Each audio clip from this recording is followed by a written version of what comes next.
कृतज्ञता व्यक्त करण्यासाठी या ठिकाणी उपस्थित राहिला आहात। या ठिकाणी रमाईच्या स्मारकास पुष्पार्पण करण्यात येत आहे। सर्व विजय असो, सर्व मानवतावादी महापुरुष महामातांचा विजय असो, भारतीय संविधानाचा विजय असो, भारतीय लोकशाहीचा विजय असो, महामाता रमाईंचा विजय असो, महामाता रमाईंचा विजय असो। यानंतर शाक्य संघ शौर्य विजयस्तंभ, सर्व सेवानिवृत्त पोलीस अधिकारी आणि कर्मचारी बहुउद्देशीय सामाजिक संस्था यांच्या वतीने आजच्या या स्मृती दिनानिमित्त रमाईच्या स्मारकास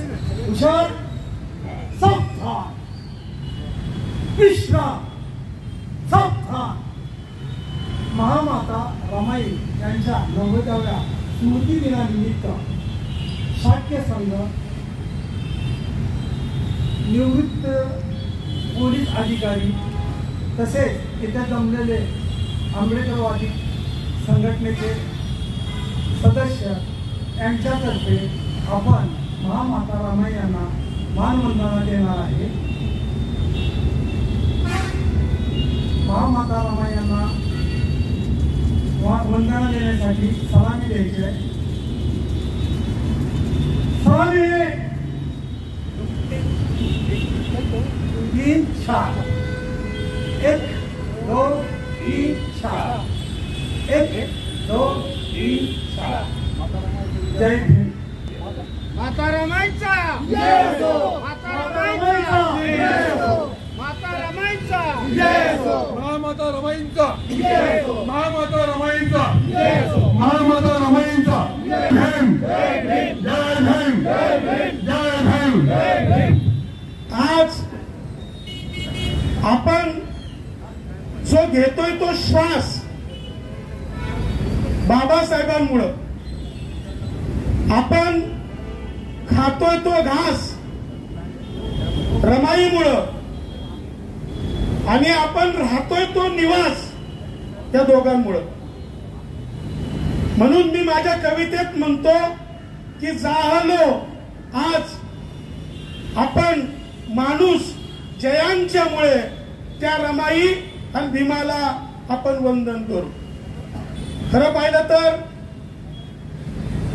रमाईला जाऊन 90 वर्ष झालेले, परंतु माझ्यासारख्या कार्यकर्त्याला असं वाटतं की रमाई अजून जिवंत आहे। मी नेहमी माझ्या कवितेत सांगतो, कोण म्हणतं रमाई या दिवंगत आहेत? अण्णा, कोण म्हणतं रमाई या दिवंगत आहेत? मला तर वाटतं त्या अजूनही जिवंत आहेत।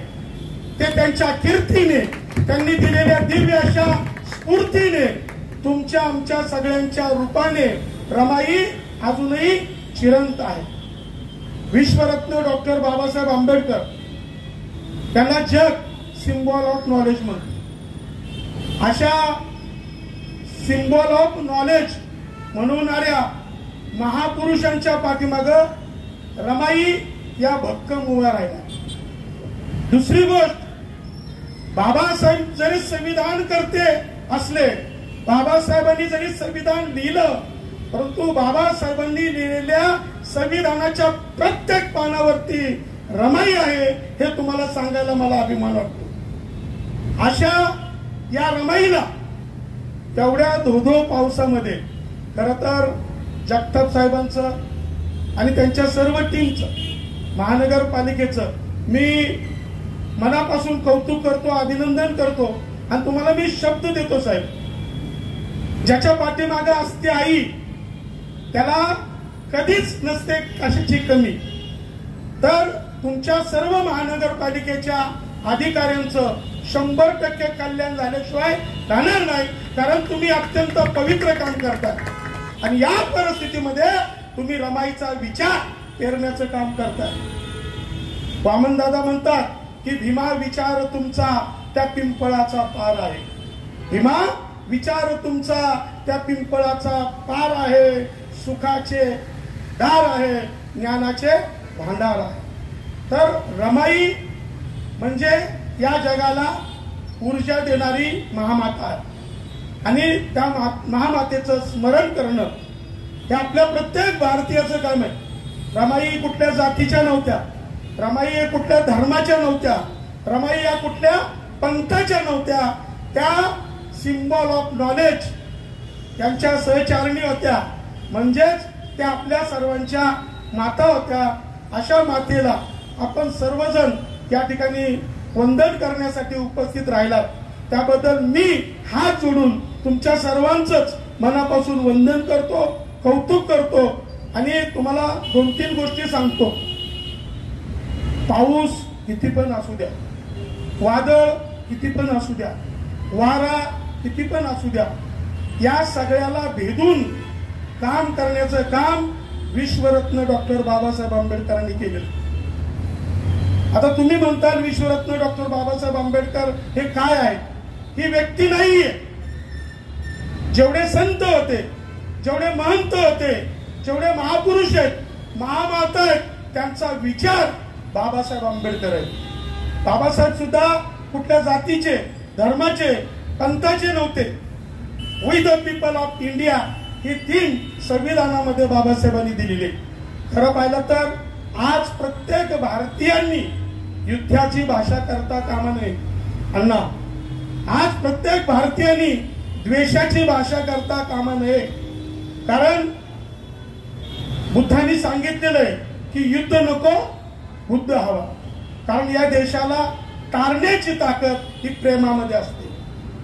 प्रेम हेच आपल्याला जोडू शकतो. महाकारणी तथागत आणि सुरुवात माता रमाई यांना कोटी कोटी प्रणाम करतो.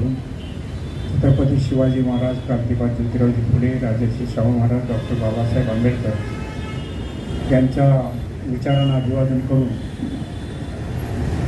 या ठिकाणी आपण सर्व उपस्थित असलेले विचारपीठावरील आणि समोर बसलेले सर्व आंबेडकरी चळवळीतील ज्येष्ठ, श्रेष्ठ आणि तरुण तडकदार सर्व मित्रांनो, खरं म्हणजे मी प्रथमतः विठ्ठलराव गायकवाड आणि त्यांच्या सहकाऱ्यांचं मनापासून अभिनंदन करतो की पुण्यामध्येच नव्हे तर संपूर्ण आता देशामध्ये आपण असा एक या शहरामध्ये त्या जमिनीचा तुकडा त्याला एक जबरदस्त असं एक वैचारिक सौंदर्य प्राप्त करू देतो, समृद्धी प्राप्त. त्या शहराची समृद्धी, त्या शहरामध्ये काय काय आहे, त्याच्यामध्ये गंजपेठेतली आपला फुलेवाडा आहे. तो फुलेवाडा जेवढा या शहराला समृद्ध करतो तेवढंच आता हे रमाई मातेचं हा परिसर समृद्ध करतो. तेव्हा विचार माझ्या मनात येऊन गेला. बाकी काही गोष्टींबद्दल मी बोलणार नाही. मी बसल्या बसल्या विचार करत होतो की माता रमाईबद्दल खरं म्हणजे त्यांच्या कर्तृत्वाचा किंवा व्यक्तिमत्वाचा वेध घेणं एवढी सोपी गोष्ट नाही, शब्द अपुरे पडतात. मला नामदेव ढसाळांच्या कवितेमधलं एक वाक्य आवडतं नेहमी आणि ते मी नेहमी सांगतो की रमाई तू अशी आहेस की तू चंदनाचं मूल्य देखील कमी केलेलं आहे. लोक जग म्हणतं की चंदन फार स्वतःला उगाळतो आणि तो सुगंध देतो वगैरे, पण त्या चंदनाचं मूल्य कमी करणारी रमाई.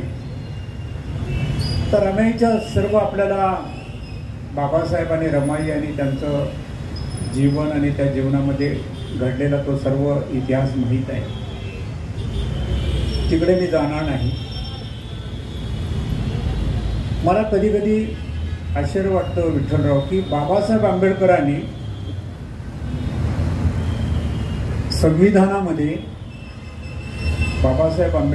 संविधानामध्ये स्त्रियांच्यासाठी जे स्थान निर्माण केलं ते जगामध्ये सर्वात पहिलं होतं असं मी सांगतो. Everybody is equal before law हा कायदा बाबासाहेबांनी केला. तो कायदा करण्यापूर्वी त्यांनी सगळ्या जगाचा अभ्यास केला होता.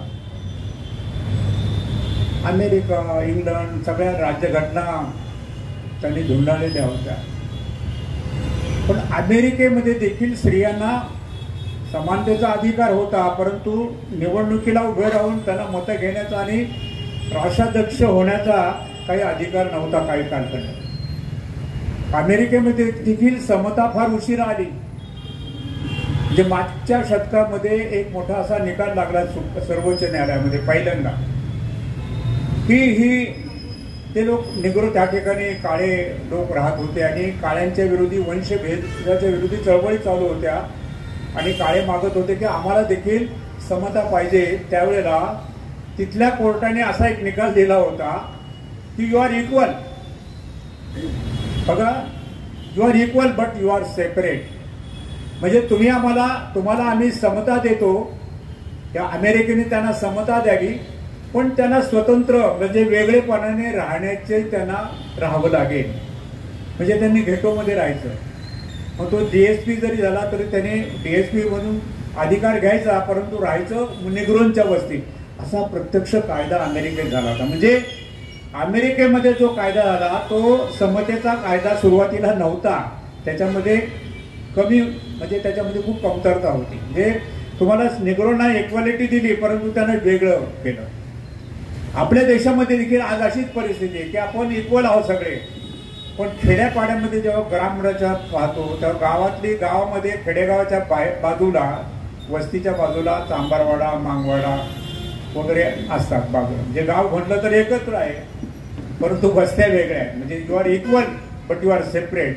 असं बाबासाहेबांनी देखील त्यांना ज्यावेळेला राज्यघटनेवर ते बोलत होते तेव्हा शेवटच्या भाषणामध्ये ते बाबासाहेब म्हणतात की आपल्याकडे साऊथ आफ्रिका भारतामध्ये देखील आहे, ती अजूनही परिस्थिती आहे.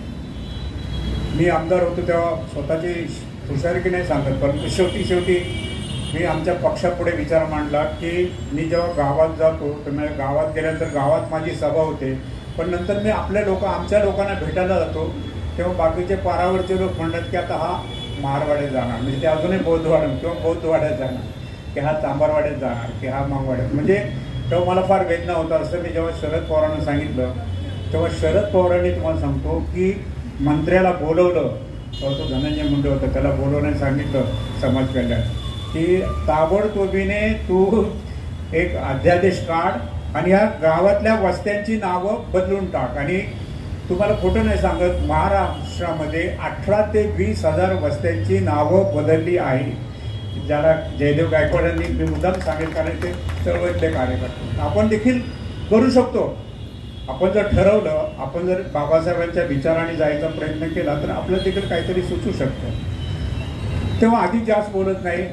एक जाता एवढंच सांगतो की आज रमाईच्या म्हणजे बाबासाहेबांनी जे केलं ते सर्वांच्यापेक्षा जास्त, म्हणजे त्याच्याबद्दल काय म्हणून ते सांगण्याची गरज नाही, पण स्त्रियांना मिळालेला जो अधिकार हा सर्वांपेक्षा जास्त आहे. आणि त्याच पार्श्वभूमीवर अजूनही या देशामध्ये स्त्रियांच्याबद्दलची मूल्य किंवा स्त्रियांच्यावर होणारे अत्याचार, म्हणजे आपल्या जीवाचा थरका फोडवणाऱ्या घटना या पुण्यामध्ये एका समाजामध्ये होता. तो भुदा मराठा समाज असला तरी देखील तो सर्व भारतीय समाजाचा भाग आहे. त्याच्याविरुद्ध प्रचंड आता सर्वत्र चालू आहे, मीडियामध्ये, सर्वत्र चर्चेमध्ये. पण खरोखर मला अभिमान वाटतो अजून एक आपल्या आंबेडकरी चळवळीचा. आपल्या आंबेडकरी चळवळीमध्ये कोणी हुंडा घेत नाही, ही एक अतिशय चांगली गोष्ट आहे. पण मला काल माझ्या जेव्हा आम्ही चाललो होतो, मला वैदू समाजातल्या आमच्या कार्यकर्त्यांनी सांगितलं की वैदू समाज देखील हुंडा घेत नाही, 1 रुपया पण बापाला जास्त करते त्या मुलीचा. तर आपण याचा प्रचार केला पाहिजे की बाबासाहेबांनी जे समता दिलेली आहे ती प्रत्यक्ष तिची अंमलबजावणी, म्हणजे समता आहे स्त्रियांना, पण हुंडा दिला जातो. तेव्हा आपणही ठरवलं पाहिजे की असे धनदानगे श्रीमंत लोक असतील त्याच्या लग्नालाच जायचं नाही, असं ते काहीतरी ठरवलं. आणि त्याला सांगितलं पाहिजे आम्ही लग्नाला येत नाही, कारण आम्हाला कळलं की एवढा हुंडा दिला. तर आणि मग शेवटी आलंच की आपण देखील आपल्यामध्ये देखील त्या काय थोड्या काही प्रथा होत्या लोकांमध्ये, किंवा एवढं खर्च तरी करा, सगळ्या बापानेच खर्च करायचा, तर ते नाही. तर आता सर्वांनी समान वाटून घ्यावं एवढं तरी करू शकतो. मुलीने जेवढा खर्च करायचा तेवढंच मुलांनी करायचा, आणि सगळं अशा प्रकारे देखील आपण केलं तर मला वाटतं ही सुद्धा महिला वंदना असेल. असं एवढंच मी बोलतो आणि मी जाण्याची परवानगी घेतो. त्या ठिकाणी खरं तर अण्णांनी एवढा वेळ दिला. आपण सगळे सुद्धा, माझी सगळ्यांना विनंती आहे, 1-2-3च लोक बोलतील, पण ते अत्यंत महत्वाचं आहे. जसं रमाईने आयुष्य दिलं, बाबासाहेबांनी आयुष्य दिलं, आपल्याला फक्त 1 तास द्यायचा आहे, तेवढं या सगळ्या लोकांचं आपल्याला ऐकायचं आहे. आजचे खरे आयुक्त आदरणीय माधव जगताप साहेब या प्रसंगी आपलं मनोगत व्यक्त करतो. आज या ठिकाणी माता रमाबाई यांच्या नवव्या स्मृती निमित्त आपण आज इथे जमलेलो आहोत. बेसिकली फार प्रमुख वक्त्यांनी या ठिकाणी आपले शब्दसुमन वाहिलेलीच आहेत. रमाबाईंच्या बाबतीत मी एकच सांगेन की त्यांचं माहेर जे आहे ते वनंद आहे दापोलीच्या तिथे, आणि त्यांचं त्या ठिकाणी स्मारक उभं केलेलं आहे आणि त्या स्मारकाला मी जाऊन आलेलो आहे. एवढ्या छोट्याशा गावातून पूर्ण देशभर आणि पूर्ण जगभर ज्यांनी आज मातेचं कर्तृत्व केलं आणि निश्चितपणे सगळ्यांना आईसारखं प्रेम दिलं आणि या जगाला एक चांगला संदेश त्या निमित्ताने त्यांनी दिला, निश्चितपणे या वंदनीय आहेत. बेसिकली आपण नेहमी पाहतो की सगळ्यात महत्त्वाचं आहे की गुरुजन, की जो गुरु आहे एक तर ते माता पिता असतात. सगळ्यात पहिला गुरु जो आहे तो माता पिता आहे आणि नंतर मग आपण काही गुरु करतो, परंतु माता पिता हा सगळ्यात मोठा गुरु आहे. आणि निश्चितपणे बाबासाहेब असतील, त्याचप्रमाणे माता रमाबाई आहेत, हे आपले गुरु आहेत आणि आई वडिलांसमानच आपल्याला आहेत. कारण त्यांनी आज आपल्याला जे काही संविधानामध्ये जो हक्क दिलेला आहे तो निश्चितपणे जर आपण संविधान झालं नसतं तर हा हक्क देखील आपल्याला कुणाला मिळाला नसता. बाबासाहेब ज्या विद्यापीठात शिकले, लंडनला ज्या ठिकाणी त्यांनी लॉ केला, तर त्यांनी सुद्धा डिक्लेअर केलं की असा माणूस न होणे. आजपर्यंत त्यांचा रेकॉर्ड कुणी ब्रेक केलेलं नाहीये. तर अशी ही व्यक्ती आहे की ज्यांनी आपल्याला आपण निश्चितपणे आता राजगुरुताईंचं जर आपण पाहिलं तर त्यांच्याकडे सुद्धा राहून जवळपास तो जो काही ग्रंथ लिहिला गेला, खरंच म्हणजे मला आज त्यांच्या शेजारी बसल्यानंतर मलाही फार बरं वाटलं की आज अशा प्रकारच्या व्यक्तींच्या शेजारी सुद्धा बसून आपण त्यांच्या सानिध्यात असल्यासारखं मला आज वाटलं. निश्चितपणे मी आज पुन्हा एकदा या ठिकाणी वंदन करतो आणि असंच आमच्यावर आशीर्वाद देखील कायमस्वरूपी असावेत अशी मी या ठिकाणी विनंती करतो. थांबतो. जय हिंद, जय महाराष्ट्र. महाकारुणिक तथागत भगवान गौतम बुद्ध, बोधिसत्व परमपूज्य डॉक्टर बाबासाहेब आंबेडकर, छत्रपती शिवाजी महाराज, लोकशाहीर अण्णाभाऊ साठे, राजश्री शाहू महाराज, माता जिजाई, माता सावित्री या सर्व महापुरुषांना अभिवादन करून आज या ठिकाणी रमाई स्मृती दिनानिमित्त आपण सर्वजण या ठिकाणी जमा झालेले आहोत. खऱ्या अर्थाने विठ्ठलदादा गायकवाड या ठिकाणी त्यांनी इथंच त्यांचं घर केलेलं आहे. कारण रमाईचं सेवा, डॉक्टर बाबासाहेब आंबेडकरांचं सेवा, तथागतांचं सेवा ह्या ठिकाणी बसून त्यांनी सूत्र हलवत असतात आणि रमाईचं, डॉक्टर बाबासाहेब आंबेडकरांचं प्रचार प्रसार आणि त्यांचं महत्त्व काय आहे, त्यांचं विचार काय आहे हे लोकांच्या मनामध्ये रुजवण्याचं काम ह्या ठिकाणी बसून करत असतात. हे फार महत्त्वाचं आहे. कारण आजकाल समाज हे भरकटलं गेलेलं आहे. आजच्या पिढीला महापुरुष हे काय आहेत हे अजून म्हणजे जास्त शिक्षणामधून मिळत नाहीये. आज व्हॉट्सअप असेल, कोणाच्या बोलण्यावर असेल, आज इथे विठ्ठल गायकवाड दादा बसतात म्हटलं तर का बसतात ह्याच्यावर पण तरुण पिढीने विचार करत असतं, बोलत असतं की का बसतात बाबा. मग त्याच्यावर चर्चा होते. इथे रमाईचा पुतळा आहे, रमाईबद्दल ते प्रचार प्रसार करत आहे. मग तरुण पिढी त्याच्यावरती सर्च करतं, व्हॉट्सअप, फेसबुक ह्याच्यामार्फत नागरिक तरुण वर्गांना माहिती होते की रमाईचं काम काय होतं, बाबासाहेबांचं चळवळीचं काम काय होतं, तथागतांचा विचार काय होतं. हे अशा मार्फत खऱ्या अर्थाने ह्या ठिकाणावरून रमाई पुतळ्याचं एक नाम ह्या पुणे शहरामध्ये हे एरिया एक नामवंत एरिया आहे.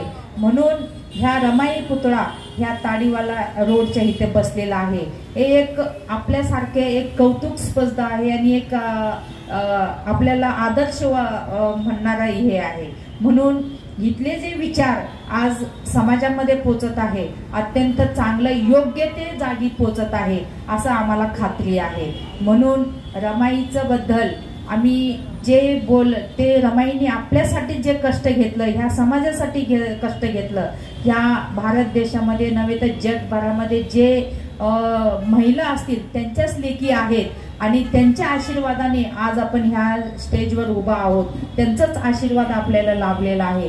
म्हणून ह्या मातेचं जेवढं कौतुक करेल तेवढंच कमी आहे. त्यांचं जे आयुष्यातलं जे योगदान होतं पूर्ण समाजाला वाहून घेतले दोघं पती पत्नीने, हे कौतुकास्पद आहे. आज आपण प्रत्येक जण विचार करत असतो की मी संसार म्हणजे लग्न झालं की लग्न झाल्यानंतर मला घर घ्यायचे, माझं मुलं मोठं करायचे, मुलीचं लग्न करायचं आहे, मला घर घ्यायचं आहे, मला हे करायचे, सोनं घ्यायचे, मला साड्या लुगडं घ्यायचे, चांगलं चांगलं म्हणजे प्रत्येक जण विचार करत असतात. पण त्या काळी रमाईनी हे विचार तीळवरचाही केला नाही. रमाईनी फक्त माझं डॉक्टर बाबासाहेब आंबेडकर शिकू दे, तेच माझं रत्न आहे म्हणून डॉक्टर बाबासाहेब आंबेडकरांना शिक्षणासाठी त्यांनी स्वतःचं कष्ट घाम गाळून त्यांनी पैसा जमा करून डॉक्टर बाबासाहेब आंबेडकरांना मदत केले आणि आज भारत देशाचे रत्न होऊन गेले डॉक्टर बाबासाहेब आंबेडकर. अशा ह्या महामानवाचे आम्ही सर्व नातवंड आहोत, हे आम्हाला अभिमान वाटतो. म्हणून डॉक्टर बाबासाहेब आंबेडकरांचं पहिलं त्यांनी हिंदू कोड जे लिहिलं ते महिलांवरती लिहिलं आणि ते महिलांसाठी त्यांनी राजीनामा देखील दिलं. हे खऱ्या अर्थाने महिलांनी त्यांच्या आशीर्वादाने आज उंच उंच पदावरती पोचलेले. आज विमान चालवतात महिला, ISI झालेल्या आहेत, कोणी डॉक्टर आहेत, कोणी इंजिनियर आहेत, कोणी रेल्वे चालवतो, कोणी बस चालवतो, आज रिक्षा चालवतो. प्रत्येक गोष्टीमध्ये महिला पुढाकाराने पुढे गेलेल्या आहेत आणि हेच नव्हे तर अनेक ठिकाणी महिला स्वतः अधिकारी बनून आज स्वतःच्या हिमतीवर स्वतःचं जे पुरुष कमवत नव्हते, आज महिलाला खांद्याला खांदा लावून पुरुषाच्या आज कमवण्याचं धमक देखील महिलांमध्ये उत्पन्न झालेलं आहे. जेवढं बोलेल तेवढं कमीच आहे. म्हणून आज या ठिकाणी रमाईचं स्मारकाचा दिवस आज आपण सर्वांनी त्यांना जेवढं श्रद्धांजली होईल अर्धांजली मी वाहते आणि थांबते. जय भीम, जय महाराष्ट्र. तथागत गौतम बुद्ध, विश्वरत्न डॉक्टर बाबासाहेब आंबेडकर, छत्रपती शाहूजी महाराज, माता रमाई यांना विनम्र अभिवादन. आज माता रमाई यांची 90वा स्मृती आहे. त्यानिमित्त शाक्य संघ शौर्य विजयस्तंभ यांच्याकडून आम्ही त्यांना विनम्र अभिवादन करीत आहोत. आता मी का आलो, विठ्ठलराव गायकवाड यांचं काम, माझा त्यांचा परिचय 7 फेब्रुवारी 2025ला माता रमाईच्या जयंती दिनी या ठिकाणी झाला आणि या ठिकाणीच आम्ही काही मोजके लोक, 25-30 लोक या ठिकाणी आम्ही प्रथम माता रमाईला मानवंदना दिली होती आणि त्यानंतर माझा कमीत कमी 4 दिवसाला एकतर फोन असतो किंवा ते तर मला करतात. हे आमचं दोघांचं विचाराची आदान प्रदान आहे. ते काय व्यक्ती आहेत हे मी जाणलेलं आहे आणि मी काय व्यक्ती आहे त्यांनी जाणलेलं आहे. म्हणून मी आवर्जून, मी काल येणार नव्हतो, माझं घरातलं खाजगी काम होतं, तरी पण त्यांनी एक शब्द वापरला, पण मी तो शब्द इथं वापरत नाही. काय त्या शब्दाला जागून मी ताबडतोब वंदे मातरमचं तिकीट बुक केलं आणि तिकीट सोडलं नव्हतं, कारण सकाळी 9 वाजेपर्यंत गाडी येणार होती.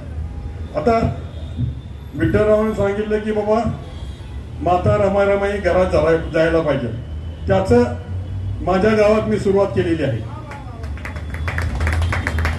त्याचं कारण असं आहे की माता रमाई जयंतीच्या दिनी माता रमाई पुरस्कार दिला होता आम्ही. परंतु हा माता रमाई पुरस्कार कुठल्याही आपल्या बौद्ध लोकांना न देता तो गावातला सर्वे केला आणि ज्यांनी प्रतिकूल परिस्थितीत आपल्या मुलांना उच्च अधिकारी केलेला आहे अशा सर्व समाजातील अशा महिलांचा सर्वे केला आणि त्या ठिकाणी 2021 पासून हे काम चालू आहे. तर त्यावेळेस आम्ही तुळजापूरचे प्रभारी अधिकारी DYSP यांना बोलवून त्या ठिकाणी गावचा आम्ही सर्वे करून 2 मराठा आणि 1 चांभार अशा महिलांचा आम्ही निवड केली. त्यामध्ये जे चांभार समाजाचे कुटुंब होतं त्यांनी आपल्या खेडेगावात राहून मजुरी करून 2 मुलींना MBBS केलं होतं आणि 2 जे महिला होत्या ते मराठा समाजाच्या होत्या. त्यांचा एक मुलगा हा MSCBचा लातूर जिल्ह्याचा प्रमुख होता आणि त्यांची मुलगी IIT जोधपूरला आणि मुलगा MBBS आणि तिसरे जे होते ते त्यांची सून 10वी नापास होती. त्या सासूने त्यांना LLM केलं आणि अशा महिलांचा सत्कार समारंभ आयोजित केला होता आणि त्या ठिकाणी त्यांना माता रमाईची शिल्ड तयार केली. आम्ही शिल्ड तयार केली आणि पुरस्काराचं चित्र माता रमाईचं वर चित्र आणि त्यांना त्या ठिकाणी शाल फेटा आणि त्यांच्या आवडीचं फळाचं झाड शेतात लावायला फळाचं झाड देऊन त्या ठिकाणी गायकवाड सर तर त्यांना त्यांना आवडीचं फळाचं झाड देऊन त्या ठिकाणी त्यांचा सन्मान केला. त्याचं कारण असं नाही, आपली रमाई त्यांच्या घरात आम्ही नेऊन ठेवलेली आहे. माता रमाई आपल्या घराघरात पोहोचवले होते. आम्ही ते अगोदरच काम केलेलं आहे. माता रमाई घरात शिल्डद्वारे माता रमाई त्यांच्या घरात पोहोचलेली आहे. त्यामुळे हे उपक्रम चालू केलेला आहे. आणि दुसरं म्हणजे जयदेव गायकवाड सर मगाशी म्हणले की मी दलित म्हणजे हे असताना आमदार असताना शरद पवार बोललो होतो की बाबा कुठे गेले, चांभारवाड्यात गेले, बौद्धवाड्यात गेले असे म्हणते. तर मी एक दिवशी आमच्या ग्रामपंचायतीजवळ बसलो होतो. म्हणजे माझा अनुभव आहे, मी कुठलं वाचलं, माझा वैयक्तिक अनुभव आहे. ग्रामपंचायतीजवळ बसलो होतो. त्या ठिकाणी एक जण आला, सोम्या कुठे गेला? सोम्या गेला की म्हणले म्हारड्याकडे. सोम्या म्हारड्याकडे गेल्या म्हणल्या माझ्या थोड्या डोक्याला हे झालं की बाबा म्हारड्याकडे गेला म्हणल्या माझा शब्द हे झाला होता. आणि मग मी कल्पना केली की शाहू महाराज जयंती साधारणतः 1.5 महिना होती समोर. तर त्या ठिकाणी मी ग्रामपंचायतीच्या लोकांना बोलवून घेतलं. त्यांना सांगितलं की बाबा आपल्या वस्तीचं नाव छत्रपती शाहूजी महाराज देऊया, छत्रपती शाहूजी महाराज देऊया. तर ते ग्रामसेवक म्हणले आपल्याकडे ते नाही. मग त्यांना शासनाचं परिपत्रक जे जयदेव गायकवाडनी सांगितलं होतं, आमदार साहेबांनी शासनाचं परिपत्रक दाखवलं आणि त्या परिपत्रकाद्वारे ग्रामपंचायतचा ठराव केला आणि त्या ठिकाणी छत्रपती शाहूजी महाराज चौक असा 14,000 रुपयाचा बोर्ड आम्ही त्या ठिकाणी लावला.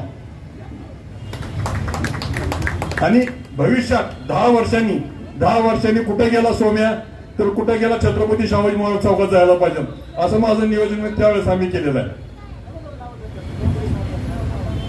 10 वर्षांनी कुठे गेला, शाहूजी महाराज चौकात गेला. म्हणजे कुठे गेला, म्हारड्याकडे गेला हा शब्द गेलेला आहे. असं आमचं काम आहे. आणि दुसरं म्हणजे की गायकवाड साहेबांनी म्हणलेलं आहे, खातो तो घास घेतो तो श्वास. हे माता रमाईच्या मुळेच आहे. आता आपण जे आहोत, आपण इथं जे आता आपल्या ड्रेसमध्ये आहे, आपलं घर आहे, दार आहे, हे माता रमाईच्या त्यागामुळे आहे. माता रमाई त्यागामुळे आहे. एवढंच मी सांगतो आणि माझे 2 शब्द संपवतो. जय हिंद, जय भारत. जगद्गुरु जगनंदनीय महाकरुणी तथागत भगवान गौतम बुद्ध, विश्वरत्न बोधिसत्व महामानव, प्रज्ञासूर्य मैत्रीबुद्ध परमपूज्य डॉक्टर बाबासाहेब आंबेडकर आणि ज्या त्यागमूर्ती माता रमाईचा आज 90वा स्मृती दिन आहे, त्या मातेच्या चरणी विनम्र भावे अभिवादन, त्यांना कोटी कोटी प्रणाम आणि आपल्या सर्वांना मैत्रीपूर्ण जय हिंद. आज आपण महामाता रमाबाई भीमराव आंबेडकर राष्ट्रीय स्मारक समितीच्या वतीने मातेच्या 90व्या स्मृती दिनानिमित्त त्यांना आदरांजली, त्यांना अभिवादन करण्यासाठी जो दिवसभराचा कार्यक्रम आणि त्यानंतरच या स्मारकाचा 7वा वर्धापन दिन जो 30 मेला आहे, या अनुषंगानं 27 ते 30 तारखेपर्यंत 4 दिवसाचा कार्यक्रम ठेवलेले ते विठ्ठलदादांनी आपल्यासमोर सांगितलेले आहे. संपूर्ण काही गोष्टी ह्या तात्पुरत्या परिवारापर्यंत असतात, काही नंतर हळूहळू वस्तीपर्यंत जातं, गावापर्यंत जातं, शहरापर्यंत जातं, नंतर राज्यापर्यंत जातं, त्यानंतर नॅशनल लेवलवरती जातं आणि तोच विचार जागतिक लेवलवरती जातो. तशा पद्धतीची जसं आपण भगवान बुद्धांचा इतिहास जर आठवला तर सर्वप्रथम पंचवर्गीय भिक्खूंना तथागत भगवान बुद्धांनी उपदेश केला होता आणि तो 152 राष्ट्रापर्यंत म्हणजे तो पोहोचलेला आहे. तद्वतच महामाता रमाई येथील जे पुण्यामधले जे स्मारक आहे या इतिहासामध्ये पुण्याच्या इतिहासामध्ये जो प्रथम इतिहास रमाईच्या पूर्णाकृती पुतळ्यांनी रचलेला आहे त्याचं खरं श्रेय लताताई राजगुरू, विठ्ठलदादा गायकवाड आणि सर्व टीमला जातं. त्याचं कारणच असं आहे की अनेक वर्षापासून जेव्हा बाबासाहेबांचा पुतळा इथं 64-65 किती त्या 60-65 दरम्यान 60 साली झाला त्यानंतर हळूहळू पुण्यातले काही मंडळ यायला सुरुवात केली 14 एप्रिलला. नंतर संपूर्ण पुणे शहरातून मंडळ यायला आले. आज लाखोंच्या संख्येमध्ये 14 एप्रिलला पुतळ्याकडे ढोल लेझिम किंवा बाकीच्या वाद्याच्या माध्यमातून अभिवादन करण्यासाठी जात आहेत. त्याचप्रमाणे येत्या काही वर्षामध्ये रमाईच्या जयंतीदिनी 7 फेब्रुवारीला संपूर्ण पुणे शहरातून रॅल्या काढून वाद्य काढून कदाचित रमाईला इथं अभिवादन करण्यासाठी येतील हे चित्र आपण पाहणार आहोत. आणि याची निर्मिती करत असताना रमाईचा पुतळा कसा उभा केला हे काही 1-2 मिनिटांमध्ये मी सांगतो. काही बऱ्याच लोकांना माहिती आहेच, परंतु विठ्ठलदादा गायकवाड यांच्या डोक्यामध्ये जवळपास 20-22 वर्षापासून विचार चालू होता की रमाईचं पुणे शहरामध्ये कुठंच काहीच म्हणजे पुतळ्याद्वारे किंवा विचाराची देवाण करणारे ठिकाण नाही आहे. यासाठी काय केलं पाहिजे तर तळेपळे काही वर्षापूर्वी पुतळा तयार होता अर्ध पुतळा, परंतु तो काही कारणाने तांत्रिक बाबीमुळे बसू शकला नाही. तो पुतळा महानगरपालिकेच्या एका रूम मध्ये ठेवला होता. त्याचं दरवर्षी ते 7 फेब्रुवारी आणि 27 मेला तिथं जाऊन दर्शन घेऊन यायचे. त्यावेळेस मग लताताई वगैरे तिथं नगरसेविका होत्या, बापूसाहेब कर्णे गुरुजी किंवा त्यावेळेस रवींद्र अण्णा माळवदकर किंवा हे संपूर्ण जे नगरसेवक होते ते विठ्ठलदादाच्या सोबत त्या पुतळ्याला हार घालायसाठी जायचे. आणि त्यानंतर तिथल्या पुतळ्यामध्ये हार घालता घालता विठ्ठलदादाकडे काही लोकांनी प्रश्न केला की दादा हे तुम्ही इथं नेहमी इथंच हार घालता, परंतु आपल्याला हा पुतळा कुठेतरी बसवला पाहिजे.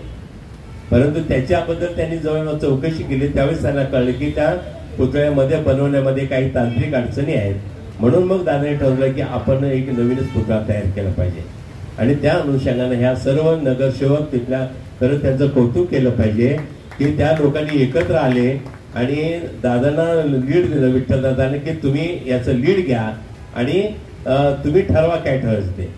सुरुवातीला मग काकुनी यांनी मग फायबरचा बसवायचा का साधा 1-2 लाखापर्यंत खर्च करून बसवायचं का आणि चिंतन करता करता करता बाह्य होते आणि माणिक म्हणजे जयदेवदादा झालं किंवा शंकरदादा गायकवाड ट्रस्टी मधले झाले. त्यानंतर बरेचसे म्हणजे आरके सारखे संपूर्ण हे जेव्हा टीम आम्ही एकत्र आलो. परशुराम वाडेकर साहेब सुद्धा त्या सुरुवातीच्या कमिटीमध्ये काही मान्यवर होते. हे सर्व एकत्र येऊन विचार केला की आपण काही ना काहीतरी ठोस भूमिका घेतली पाहिजे आणि त्या पुतळ्यामध्ये त्रुटी असेल तर आपण नवीन पुतळा तयार केला पाहिजे. आणि साधा सुद्धा पुतळा न करता आज आपण पाहताय की महाराष्ट्रातच नव्हे तर देशामध्ये महामाता रमाबाई भीमराव आंबेडकर यांचा पूर्णाकृती 9.5 फूट उंचीचा गन मेटल धातूमध्ये तयार झालेला हा पहिला पुतळा आहे. जेव्हा आपण मातेच्या चरणी जेव्हा आपण उभं राहत आहे त्यावेळेस बघा तुम्ही तिथं जाऊन. आणि त्या मूर्तिकारांना विचारलं याचं लाईफ किती आहे. याचं लाईफ म्हणलं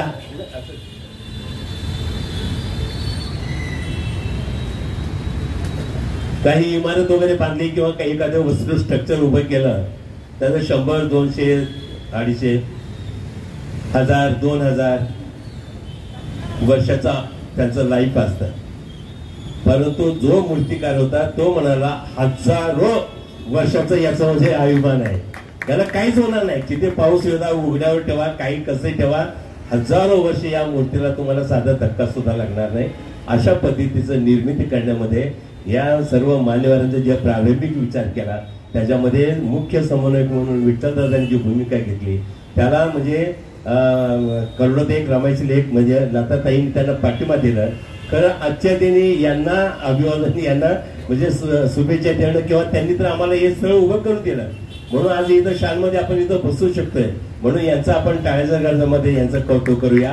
आणि बघा, महामाता रमाईने किती त्याग केला हे माझ्यासारखं नाही, व्हॉट्सअपद्वारे, गीताद्वारे, प्रवचनाद्वारे, अनेक माध्यमातून रमाईचं पुस्तकाद्वारे आपण सगळं ऐकत आहात, वाचत आहात, पाहत आहात.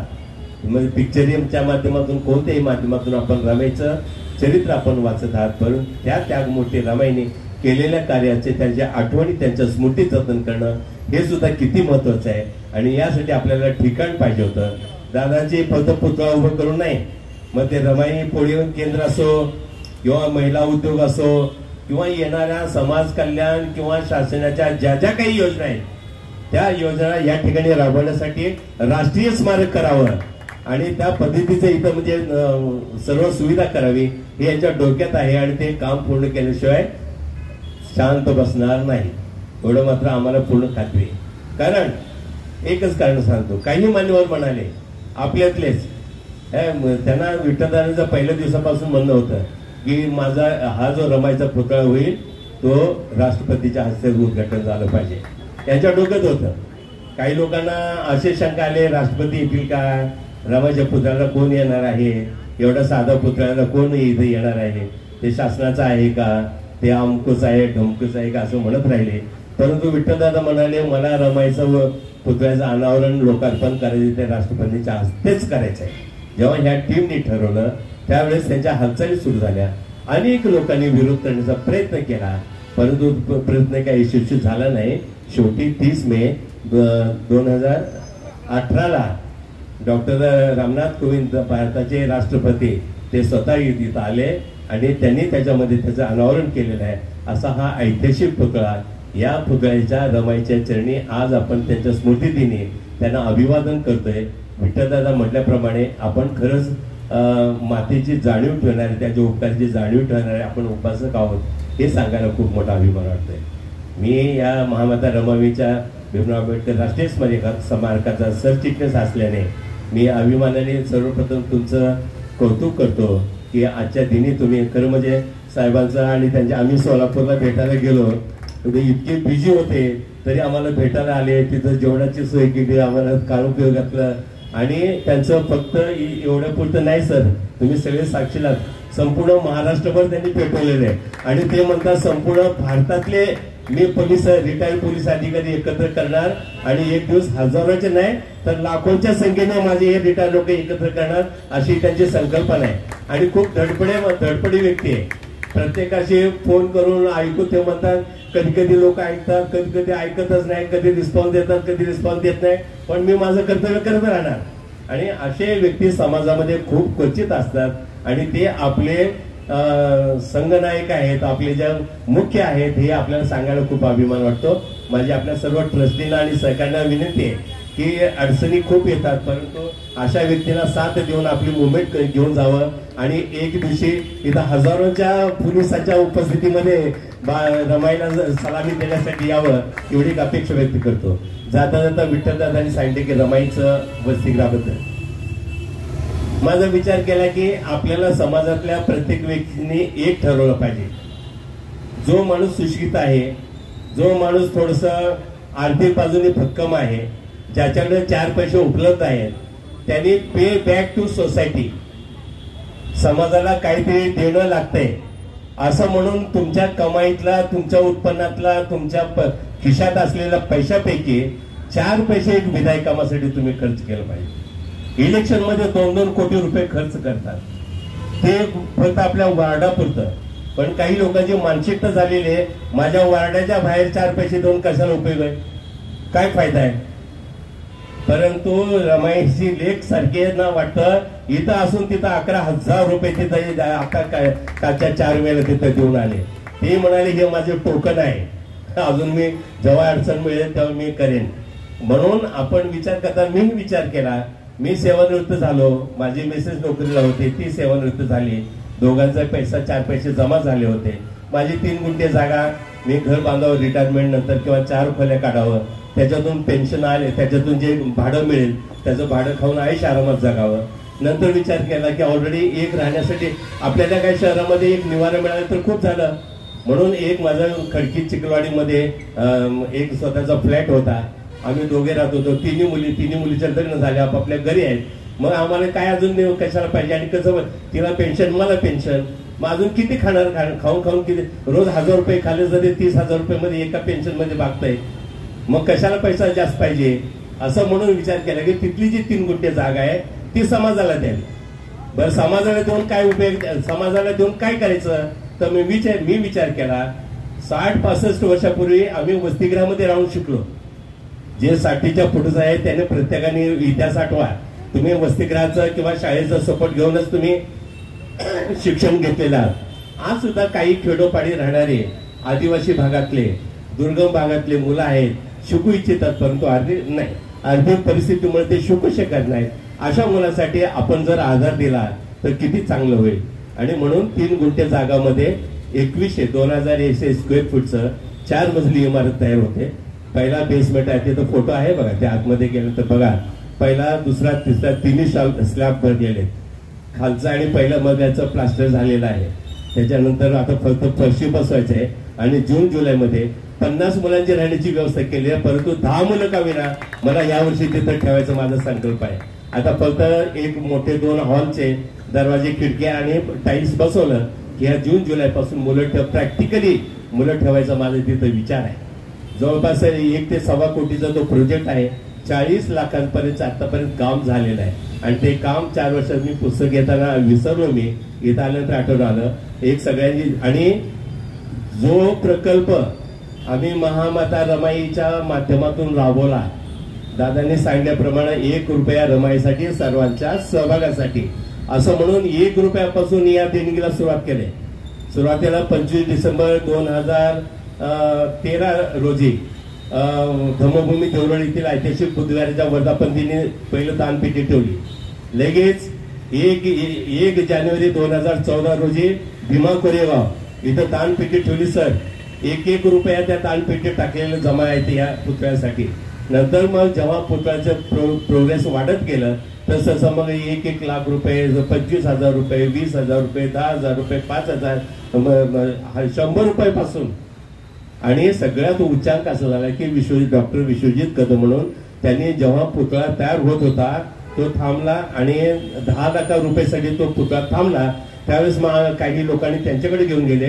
ते म्हणाले की किती कमी पडतंय, रमाईला मदत करणं पुतळ्यासाठी म्हणजे माझ्या आईला मदत केल्यासारखं आहे असं म्हणून विश्वजित कदमने शेवटचा हप्ता 10 लाख रुपये या पुतळ्यासाठी दिले. तेव्हा लगेच पुतळा तयार झाला. अशा पद्धतीचं तयार करताना मी सुद्धा आहे. आणि तेव्हापासून माझ्या डोक्यात आहे. बोपडीमध्ये आता ताई वगैरे वाडेकर साहेब साक्षीले आहे. बोपडीमध्ये लुंबिनी बुद्धविहार 4 आणे जगात नाक्यावर जायचो ड्रायव्हर असे 4 आणे फेकून दिले, ते सुद्धा उचलायचं. ते उचलून लुंबिनी बुद्धविहार भीमजतन मंडळाचं त्या काळामध्ये लोकवर्गणीतून उभं केलं 87 साली. तो अनुभव माझ्या पाठीशी होता. आणि म्हणून मी विचार केला वैयक्तिक मी एकटाही कोणी किती मोठी इमारत उभी करीत आहो त्याला महत्व नाही. कोणाचं आहे गायकवाडचं आहे, कोणाचं आहे सोनवणेचं आहे, कोणाचं आहे लोंढेचं आहे मतील. पण जेव्हा 4 लोकांचा सभा असेल कुणाचं आहे हे समाजाचं आहे. लोक काय म्हणतील कुणाचं आहे तर समाजाचं आहे. समाज वर्गणीतून लोकसभातून तो प्रकल्प उभा आहे. आणि हे मला दाखवायचं आहे लोकसभामधून. कारण बाबासाहेब त्यावेळेस ज्यांनी वाचलं असेल नसेल माहिती नाही, बाबासाहेब त्या काळात म्हणत होते माणशी 1 रुपये देतं माझी 7 कोटी जनता आहे. माझी एका वेळेला 7 कोटी जमा दे, त्याच्यामध्ये तुम्ही उद्योग काढा, लघुउद्योग काढा, बिझनेस करा, त्याच्यामध्ये तुम्ही स्वतः प्रकाशित व्हा, स्वतः तुमचं कर्तृत्व घडवा असं बाबासाहेबांची विचारणी तेव्हापासून आहे. त्या विचाराने अनुसरण करून हे संकल्प उभं राहते का. जवळपास माझे 27 लाख रुपये जरी स्वतःचे घालवले असले तरी सुद्धा 14 लाख रुपये मी लोकवर्गणीतून तिथं उभे केले आहे. आणि तेवढं काम उभं केलेलं आहे. त्या प्रकल्पाला पुन्हा एकदा मी सरांना विनंती करतो आपल्या सर्व टीमला घेऊन याला त्या रमाई निवास संकुलाला सुद्धा याला सर्वात मारून या आणि तिथला प्रकल्प बघा. तुम्हाला जे काय मी म्हणत नाही, मी स्कॅनर इथं ठेवलेलं आहे. तुमचे 10 रुपये सुद्धा मला तिथं मोलाचे. मी सांगितले काही लोकांनी आठवड्यातून 1 चहा कमी करा. तुम्ही आठवड्यातून 10 कप पित असाल ना तर 9 कप चहा प्या. आणि 1 कपाचे 10 रुपये तिथं गुगल पे करून त्या रमाईच्यासाठी संकल्पासाठी उभं करा. एवढं मी अजून लोकांना सवलती दिले. त्या अनुषंगाने प्रतिसाद खूप चांगला मिळतोय. आणि येता जरी आता जरी थोडं जरी अर्धवट काम झालं तरी पुढच्या वर्षापर्यंत पूर्ण बिल्डिंगचं काम तयार करून कदाचित त्याचं उद्घाटन होईल आणि पुढच्या वर्षी 50 मुलं तिथं सगळ्यांच्या. आणि त्याच्यामध्ये जे माझं अटच एक आहे, जे निराधार आहे, ज्यांना आई वडील नाही, ज्यांची आर्थिक परिस्थिती इतकी दुर्बल आहे की ते स्वतः मुलाला शिकवू शकत नाही. आणि शिकू जरी शिकत नसेल ते मुलं कमीत कमी तिथल्या शाळेमध्ये 1ली ते 5वी पर्यंत कमीत कमी 90% किंवा फर्स्ट, सेकंड आणि थर्ड डिव्हिजन मध्ये आलेला मुलगा पाहिजे. ह्या 3 अटी तिथल्या आहेत. त्याचं कारणच असं आहे, आई वडिलांना मुलगा वजा झालं म्हणून वसतिगृहात ढकलून दिलं, मला असे मुलं नको आहे. तिथं शिकणारा मुलगा, तिथं राहणारा मुलगा एक तर 6 वर्षामध्ये सुसंस्कृत पूर्णपणे धम्मशील झाला पाहिजे. आणि दुसरं म्हणजे IAS IPSच झालं पाहिजे. त्या मुलं 10 मुलं का घडेना, पण ते IAS IPS अधिकारी घडलं पाहिजे. हे माझं स्वप्न आहे आणि माझ्या सर्व आपल्या टीमचं ठीक आहे. आणि सांगायला अभिमान वाटतो, तिथली संस्था हे दादांच्या ताब्यातच आहे. माझे वारसदार म्हणून माझे ते भाचे आहेत, तिथले ते उपाध्यक्ष आहेत, तेच माझ्या नंतरचे वारसदार विठ्ठलदादा गायकवाडच आहेत. मला खात्री आहे ज्या विठ्ठलदादांनी एवढ्या अडचणीत हे प्रकल्प उभे केला तर तिथला सुद्धा प्रकल्प ते उभं करणार आणि त्यांच्या आधिपत्याखालीच ते त्याचं व्यवस्थापन पाहणार आणि त्या प्रकल्पाला आपण यावं. मी जास्त बोललो असेल तर कृपया क्षमा मागतो. आणि ह्या खरं ह्या सर्व प्रकल्पामध्ये मी स्वतः इन्व्हॉल्व आहे, मी स्वतः सहभागी. मी क्लार्क म्हणून ऑर्डन्स फॅक्टरी देवरूमध्ये क्लार्क म्हणून लागलो आणि बाबासाहेबांची पुण्या म्हणजे 6 प्रमोशन घेऊन रिटायर होताना वर्क्स मॅनेजर प्रशासन म्हणून रिटायर झालो, अधिकारी म्हणून रिटायर झालो. तर हे सगळं निवड क्लास ऑफिसर हे सगळं बाबासाहेबांची पुण्य आहे. आणि त्या अनुषंगाने माझी वाट चालू आहे. आणि बाबासाहेबांचा सेवक म्हणून, बाबासाहेबांचा एक अनुयायी म्हणून, एक धम्म उपासक म्हणून हे माझे राहिलेलं आयुष्य सुद्धा मी या चळवळीसाठी देण्याचा मी संकल्प केलेला आहे. आणि आपले सर्व साक्षीदार आहात. मी माता रमाईच्या त्या रमाईविषयी आठवलं की गैरून येतं, ज्या माहितीने आपलं संपूर्ण जीवनाचे फक्त 35 वर्ष, फक्त 35 वर्ष जीवनाचे. आणि नवरा पॅरिस्टर आहे, सगळ्यात म्हणजे भारतातला सगळ्यात मोठा त्या काळातला दलित मागासवर्गीय मधला सगळ्यात मोठा शिकलेला महापुरुष आहे. त्या महापुरुषाची पत्नी 35 वर्षामध्ये सगळ्या घरातला संसार बघता बघता सगळ्याचा सांभाळ करता करता योजल्यातून पण 5-10 रुपये 13 रुपये बाबासाहेबांना पाठवायचं, त्याच्यातून घर संसार बघायचा आणि स्वतःच्या तब्येतीकडे लक्ष दिलं नाही. मुलांना दूध पाजायला नाही, मुलं दुधाविना औषधाविना मरतात, घालायला साडी नाही. म्हणजे अशा ह्या त्यागमय जीवनामध्ये जीवन जगत असताना रमाई आपलं जीवन संपवतात. अशा ह्या रमाईच्या या 90व्या स्मृती दिनानिमित्त मी त्यांना कोटी कोटी अभिवादन करतो, राजा करतो. नवोदय जय. महाकारुणिक तथागत भगवान गौतम बुद्ध भारतीय राज्यघटनेचे शिल्पकार, परमपूज्य बोधिसत्व महामानव डॉक्टर बाबासाहेब आंबेडकर, ज्या महामाता रमाई आंबेडकरांची जयंती आहे त्या त्यागमूर्ती महामाता रमाई यांना देखील विनम्र अभिवादन करू. आजच्या सभेचे अभिवादन सभेचे अध्यक्ष, या स्मारकाचे सर्व 6 आदरणीय माझे मित्र विठ्ठल गायकवाड,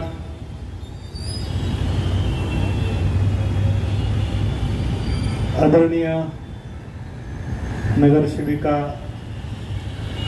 लताताई राजगुरू, पुणे नगरीच्या माजी उपमहापौर आदरणीय सुनीता परशुराम वाडेकर, आत्ताच ज्यांचं भाषण झालं ते आदरणीय गायकवाड साहेब, अनेक पदाधिकारी उपस्थित आहेत. त्या सर्वांच्या उपस्थितीमध्ये आज अभिवादन सभा होत आहे. महाराष्ट्रात अवेळी पडणारा पाऊस सुरू आहे. पूरजन्य परिस्थिती निर्माण झालेली आहे. सध्या कधी काय होईल सांगता येत नाही.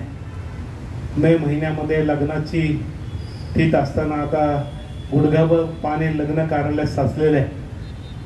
आणि अशा पावसामध्ये रमाई आंबेडकरांची ही स्मृती दिन होतोय.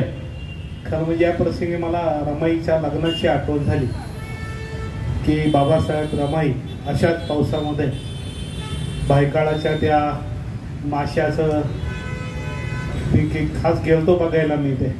तिथं नाक दाबून आतमध्ये जाऊ शकत नाही, एवढी दुर्गंधी असते.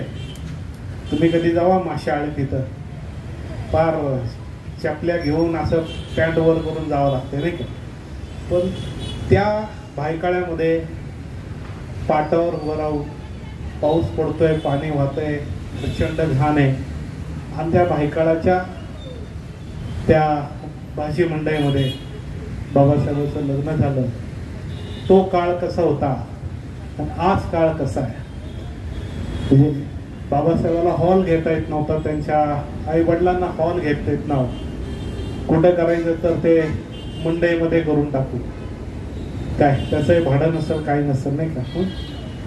आणि म्हणून पाऊस आल्यानंतर ती आठवण मला आली की भाजी मंडईमध्ये पावसाळ्यात लग्न, आणि आता गुडघ्यावर पाणी, लाखो रुपये भरलेत हॉलला, 5 पक्वान केले, सगळे वायाला. काही नाही, त्यावेळेस जेवण ठेवलं होतं की नसेल मला माहीत नाही, पण थाटामाटात ते लग्न झालं आणि आपल्या आयुष्याचं कल्याण झालं नाही का. आणि म्हणून या ठिकाणी अनेक लोकांनी महामाता रमाईबद्दल अनेक चांगली माहिती सांगितलेली आहे. खरंच आपल्याला सगळ्याला रमाई माहिती आहे, किमान बौद्ध समाजातल्या तर प्रत्येक माणसाला रमाई आता समजलेली आहे. बाबासाहेबांची 2 लग्न झाली होती ही विश्वाला सगळ्याला माहिती आहे. त्यामुळं बाबासाहेबांचे रमाई, त्यानंतर बाबासाहेबांच्या दुसऱ्या पत्नी माईसाहेब, या दोन्ही पत्नीवर बाबासाहेबांनी जीवापाड प्रेम केले. बाबासाहेबाचं मृत्यूच्या शेवटच्या दिवसाचं त्यांनी एक पत्र लिहिलं होतं आणि सकाळी ते वारले. ते पत्र जर नीट आपल्या हातात आलं असतं, त्यावेळेस ते पत्र जर नीट प्रसिद्ध झालं असतं तर कदाचित तुम्हाला माई ह्या कळाल्या असत्या की बाबासाहेब माईबद्दल नेमकं काय म्हणत होते. त्यांनी माईची जी उपमा केलेली आहे, जेवढी रमाईची केली तेवढी माईची देखील केली. पण आपण खूप करंटे निघलो असं म्हणायला हरकत नाही. आपल्या डोक्यात लगेच काहीतरी जातं नाही का, आपण लगेच कोणाच्या तरी सांगण्यावरून ह्याच्यावरून होतो. पण कधीतरी निसर्ग मानणारा मी माणूस आहे, देव मानत नाही, निसर्ग मानणारा मी माणूस आहे. काळ परत येत असतो, सत्य लपत नसतं, सत्य कधीतरी कळत असतं. म्हणून बाबासाहेबांनी ज्यांच्यावर प्रेम केलं त्यांना आपण बाजूला टाकण्याचा आपल्याला अधिकार नाही. म्हणून माता रमाई आम्हाला तेवढ्या प्रिय आहे, तेवढ्या माई बी आम्हाला प्रिय आहे. आम्ही भेद करू शकत नाही. म्हणून या ठिकाणी माता रमाईचा त्याग आहे. आपण नंतर माईचा देखील बघितलेला आहे, खांद्याला खांदा लावून त्या राहिलेल्या. म्हणून या ठिकाणी विठ्ठल म्हणाला की रमाईची जे स्मारकापासून मी याचा साक्षीदार आहे. त्या सगळ्या गोष्टी सांगितल्यात, काही गोष्टी बोलण्यासारख्या आहे, काही गोष्टी बोलण्यासारख्या नाही. पण स्मारक झालं ही गोष्ट सत्य आहे, पुतळा बसला ही गोष्ट सत्य आहे. खटके उडत असतात, भांडं लागत असतं, घर बांधताना वाद होतात, सहज होणार नाही. पण संघर्षातून हे झालेले हे मात्र अत्यंत विनम्रपणे सांगायला पाहिजे. पण आज या वाडिया चौकामध्ये, आता त्याला रमाई चौक म्हणतात, आज त्याला रमाई स्मारक म्हणतात. देशातला कुठलाही नागरिक विमानाने जात असेल तर तो रमाईला वंदन केल्याशिवाय पुढे जाणार नाही, अशा ठिकाणी हा पुतळा बसलाय. म्हणून या ठिकाणी रमाई आंबेडकरांची जयंती मोठ्या उत्साहात व्हावी अशी माझी देखील भावना असते. परंतु मी आंबेडकरी चळवळीतला खूप छोटा कार्यकर्ता आहे. विठ्ठलला माहिती आहे, मी आमच्या बीसी गटाचे संस्कार आहे. LS सोनकांबळे आमचे गुरु आहेत. आणि बीसी गटातून आम्ही आल्यामुळं आम्ही खूप चालून सकाळून आलेलो आहे. माझ्या जागी दुसरा कोण असता तर तो कुठंतरी वायाला गेला असता नाही का. परंतु आम्ही वादळ पावसात बी टिकू नये त्याचं कारण आहे की आमच्यावर संस्कार हे शासन सभेचे, BC गटाचे आणि त्या काळातल्या जुन्या कार्यकर्त्यांचे. म्हणून लय लोकांना वाटतं अरे हे कार्यकर्ते एवढे कडक का? कडक असे विठ्ठल बी त्याच वर्गातला, मी बी त्याच वर्गातला आहे. एकाच वर्गातले आम्ही विद्यार्थी आहोत. त्यामुळं या वर्गामध्ये जे जे शिकले ते बिलकुल नाही. भीमराव बराप्पा कांबळेंची आठवण होते की ते त्या काळामध्ये BC गटामध्ये एक नेते होते. मी त्यांचं भाषण ऐकायचो. ते जेव्हा आम्ही भारतीय पॅन्थर उघडली ते आमच्या वस्तीत आले आणि माझ्या आईला म्हणाले, माझी आई भाषणाला बसली होती आणि आम्ही पॅन्थर स्थापन केली होती. त्यांना लय राग आला सगळ्यांना. म्हणले हे ठिगळा लावलेला झेंडा नाही पाहिजे, एकच अशोक चक्रांनी निळा झेंडा पाहिजे आणि तुझे पोरं तुम्ही काय करता हे बरोबर नाही. आणि माझी आई मला घरी आली. ते मी भाषण आपण लपून ऐकायचो यांची भाषा. ते कन्नडमध्ये बोलत होते की नोड लक्ष्मीबाई नेने ಹೇಳ್ತೇನೆ, लक्ष्मीबाई नेने ಹೇಳ್ತೇನೆ, मी हुडगी तुझ्या मुलाला समजून सांग, जर आम्ही असे टुचकी होते ना छान्या पुटाण्याच्या टरपाल्यासारखं उडवून लावल. तर माझी आई घरी आली. अरे बाबा ते भीमराव बराप्पा कांबळे असा बोललाय, ते सगळं सोड. एवढी या लोकांची दहशत वळणी बांधण्यासाठी, काठी घेऊन सरळ काढण्यासाठी होती आणि त्यांचं त्यावेळेचं मार्गदर्शन होतं. त्यामध्ये आम्ही काम करता करता मोठे झाले. ना कुठली करोडपती, कुठली संपत्ती, कुठं कोणी घरात आमदार नाही, खासदार नाही, मी कॉर्पोरेटर नाही, कोणी नाही. कष्ट करता करता इथपर्यंत आलेली गाडी आहे. उपमहापौर सुनीता ॲक्सिडेंटमध्ये झाली काय, ते आपल्या बाबासाहेबांच्या कृपेमध्ये कदाचित मी अधिक काम करत असेल. निसर्गाला वाटलं असेल हा लयच आंदोलने करतोय, मोर्चा करतोय, LSला निवडून आणते, चंद्रकांतला निवडून आणते, एकदा ह्यालाही संधी द्या असं निसर्गाला, रमाईला, बाबासाहेबाला वाटलं असून म्हणून ती संधी माझ्या पत्नीला त्या माध्यमातून मिळाली. हे सगळं क्रेडिट रमाई बाबासाहेबाला जातं. आणि म्हणून देव काय देत नाही, देव काय देत नाही. मी सकाळीच एका ठिकाणी बोललो की देव हा माणसात असतो. आपण म्हणतो मग देवासारखा धावून आला, देवासारखा उभा राहिला. ही जी देवासारखी उभा राहणारी माणसं असतात ही आपल्यातलीच कुणीतरी असतात की संकटाकाळी उभा राहतात, तो आपला देव. गाडगे बाबा म्हणतात की देव मंदिरात नाही, देव गाभाऱ्यात नाही, देव त्या पुजाऱ्याच्या पोटात आहे. देव काय शिंगूड काढत नाही, सर्दी झाली तर नाक पुसत नाही, तो त्याच्या इथला निवत खात नाही. मग देव कुठं आहे तर देव विठ्ठलमध्ये, देव कुठे तर देव बाबासाहेबांमध्ये. माणसात देव आहे. या देवासारख्या माणसांनी आपलं कल्याण केलं. आता कुत्र विचार नसतं आपल्या आयुष्यात.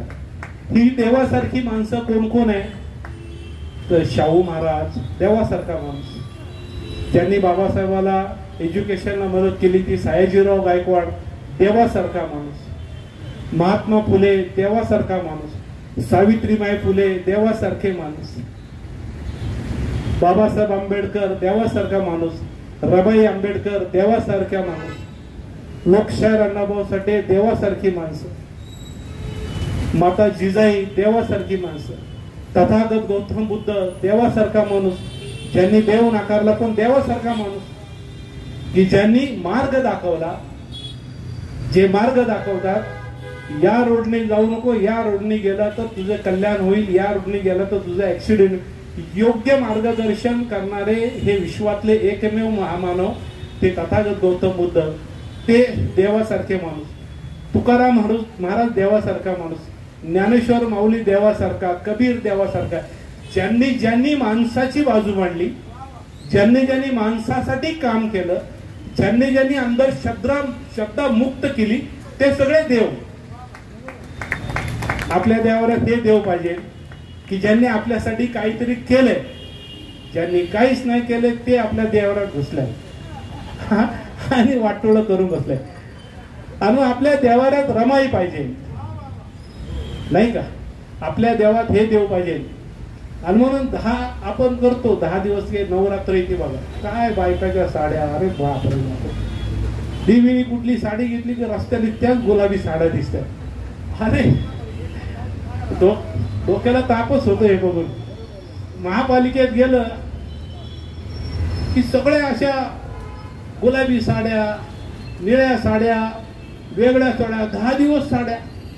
आता हे ज्या देवी सगळ्या आहेत 10 दिवसाच्या, या देवी कुणी पाहिल्यात का? हात वर करा. पाहिल्या असेल तर मी त्यांना आत्ता माझी अख्खी प्रॉपर्टी सगळी देऊन टाकल, सगळी. फक्त ह्या 10 देवी तुम्हाला भेटल्या कुठं? कधी भेटल्या का? संतोषी माता भेटली का? कधी? लक्ष्मीबाई कधी? माझ्या आईचं नाव लक्ष्मीबाई, आयुष्यभर भिगारी काम करत गेलं. या आईला म्हणलं तुझं नाव लक्ष्मीबाई ठेवलंय आणि दुसऱ्याच्या दारात भांडे घासते. माझी आई. आता म्हणलं काय करामती नाव आहे. ती लक्ष्मीबाई कधी माझ्या आईला म्हणलं तुला भेटली का? ती म्हणली नाही भेटली. लक्ष्मीबाई, येड्याबाई, अरे बापरे बापरे बापरे, हे सगळे 10 देवी हे कोणाला भेटले का? नाही भेटले. या 10 दिवसात काय केलं पाहिजे? 10 दिवसात एक दिवस यशोधरा बुद्धांच्या आईला बसवलं पाहिजे, एक दिवस जिजाबाईला बसवलं पाहिजे, एक दिवस रमाईला बसवलं पाहिजे, एक दिवस सावित्री माईला बसवलं पाहिजे, एक दिवस फातिमा बेगला बसवलं पाहिजे. आपल्या देव्या ह्या आहेत व ज्यांनी आपल्यासाठी रक्त शिजवलं त्या आपल्या देव्या. त्या देव्या सोडून आपल्या बायकाला सांगा, ज्यांनी काही तुमच्या आयुष्यामध्ये केलं नाही त्यांच्या नादाला लागण्यापेक्षा आपण आपल्या ह्या 10 देव्या ज्यांना आपल्या डोळ्यांनी पाहिलं, आपल्या आजोबा पंजोबांनी पाहिले ना, रमाईला पाहिले, जिजाईला पाहिले, सगळ्यांना पाहिले. त्यांचा इतिहास आहे, जो डोळ्यांनी पाहिलेला इतिहास आहे, जो भारतामध्ये आहे. बुद्धाला पाहिलेले लोक आहे, त्यांचा इतिहास आहे. त्यांच्या पत्नीला पाहिलेले, त्यांच्या आईला पाहिलेले, हा इतिहास आहे. ह्या देवी आपल्या 10 दिवस त्यांच्या नावाने साडी घालायची आणि त्यांची पूजा करायची की हाच माझ्या देवीचा दिवस आहे. एक दिवशी मला असं वाटतं एक दिवशी इथंच मंडप टाकावा आणि 10 दिवस एक देवीची पूजा करावी, त्याची आरती करावी काय. आणि म्हणून या ठिकाणी आपण सुरू करावं. विरोध कशाला करायचा? पर्याय सुरू करा, पर्याय रेष मारा. त्या रेषेला पुसत बसण्यापेक्षा आपलं आयुष्य घालू नका, ते वाटोळ होत. पर्याय रेष काढा आणि पर्याय व्यवस्था करा. पर्याय देवी 10 देवी करा. आपले लोक बायका बरोबर बाजूला येते, ज्यांच्या अंगात येतंय 10 दिवसामध्ये. कधी कधी मला वाटतं त्यांना काही चॉईस आहे का नाही त्या देवाला बी काय. मला मागायच्या घरात साला देवी अंगात येत. हा आमच्या जिथं मटण खाते तिथं देव घुसतंय. ते सदाशिव पेठमध्ये घुस झाला, नारायण पेठमध्ये घुस झाला, हा तिकडं घुसला पाहिजे. देव बी आमच्या घरामध्ये तिकडं उपासमार लेकराचा करून या सगळ्या.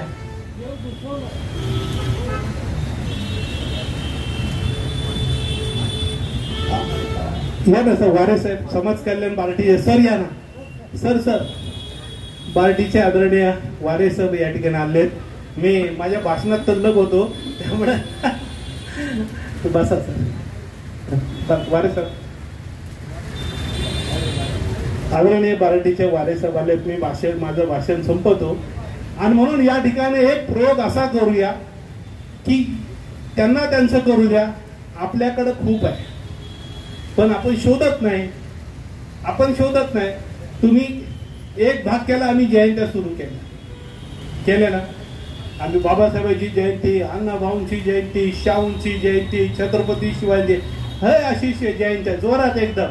माझ्याकडे शिवाजी महाराजांची जयंती असते. माझ्या चौकामध्ये असा शिवाजी महाराज उभा करतो, असा बाबासाहेब आणि असा फुले उभा करतो. म्हणतो हे बघा आपण सुरू करूया. शिवाजी महाराज, अण्णाभाऊ आपण करतोय, पण आता रस्त्यावर जोरदार. आणि तेव्हा हे खरं कळलं लोकांना की हे सगळे वैभव हे या लोकांनी भारत बनवलेला आहे, या लोकांनी विश्व बनवलेलं आहे, या लोकांनी मानवतेच्या कल्याणासाठी काम केलेलं आहे. हे खरे आमचे दैवत आहे. त्या दैवतापाशी मान सुटली पाहिजे, ज्यांना आपण बघितलं नाहीये, ज्यांना आपण कधी वास देखील त्याचा घेतला नाहीये, ते कधी दिसले नाहीयेत, त्यांच्यासाठी आपलं आयुष्याचं वाटोळं करण्यापेक्षा ज्यांनी आपल्यासाठी त्याग केलाय त्या त्याग करण्याला महामानवाला डोक्यावर घेऊन नाचलं पाहिजे, डोक्यात घेतलं पाहिजे. आणि म्हणून ज्यांना कधी कधी म्हैतर समाज, गरीब समाज, आमचे गरीब लोक आता मध्यंतरी 2 वर्ष झाले भलतीकडेच लागलेत ना. आता अरे मी त्यांना म्हणलं, अरे बाबासाहेब तुझ्या आयुष्यात नसता आला, अरे तुझं कल्याण तरी झालं असतं का, तू शिकला तरी असता का, तुझ्या देवाऱ्यामध्ये जे लोक आहेत ते कधी तुझ्या मदतीला तरी आलेत का. गावा कुसा बाहेर कुत्रेगत मारतात तुला, त्यावेळेस मांगाचं पोरग जेव्हा मार खात तेव्हा महाराजचं पोरग त्याला मदतीला जातं, तिसरं कोणी मदतीला जात नाही. आज मी या विश्वामध्ये एज्युकेशनचं प्रमाण खूप कमी आहे, गरिबाचं प्रमाण खूप कमी आहे. आणि म्हणून एज्युकेशनचं प्रमाण वाढलं पाहिजे. माणूस शहाणा झाला. मी आता आमच्या घरामध्ये आईच झाली, आमची मुलगी शिकले. आम्हाला सांगितलं पप्पा असं नाही इथं करा, आम्ही अडाणी अंगठा बांधू. तर 2 मी संपवतो, तुमचा सत्कार जातो. आम्हाला आई बापांनी सांगितलं अडाणी आम्ही, कळायचंच नाही कोणाला वोटिंग करायचं, कळत नाही काय खायचं कळायचं नाही, काय प्यायचं का पुस्तकच नाही वाचली कोणी, पुस्तकं त्यांच्या आयुष्यात नाही आली. ज्यांनी एज्युकेशन केलं नाहीये, ज्यांनी शिकलं नाहीये, काय ते माणसाच्या कानावर जे येईल तेच हा करणार. शिकले की ते घर मोठं होणार, शिकले की त्या घराचा विकास होणार.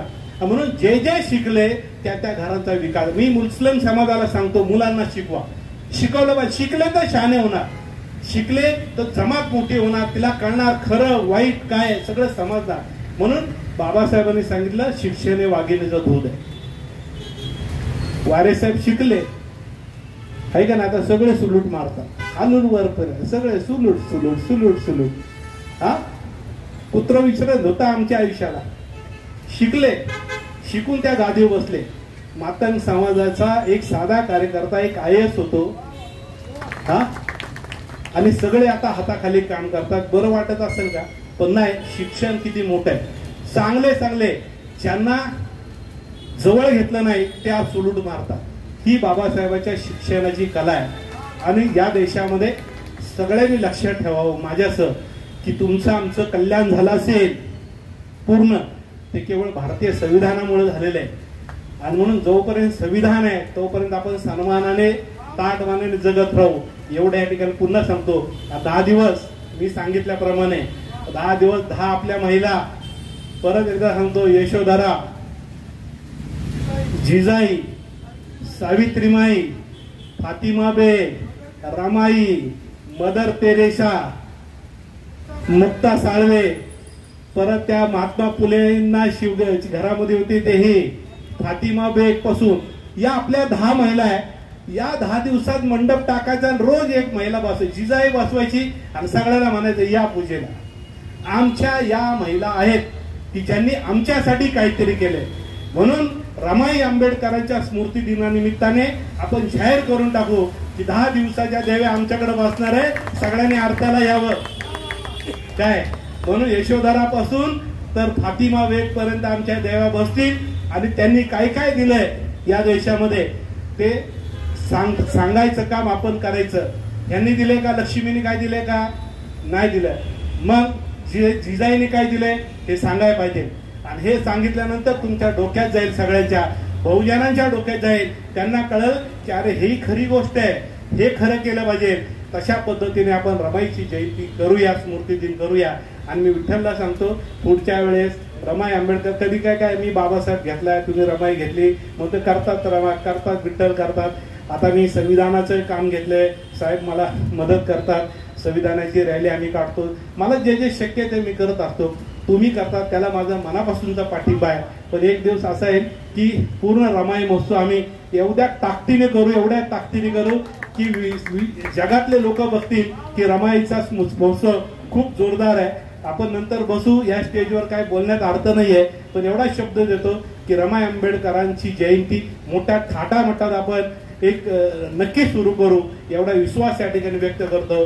रमाईला आदराची श्रद्धांजली अर्पण करतो. या ठिकाणी कोणाच्या भावना दुखावल्या असतील, कोणाचं मन दुखलं असेल, दुखवलं तर दुखवलं, मला काही घेणं देणं नाहीये. जे मला खरं वाटतं ते मी बोलतो. एवढं बोलतो, थांबतो. जय भीम.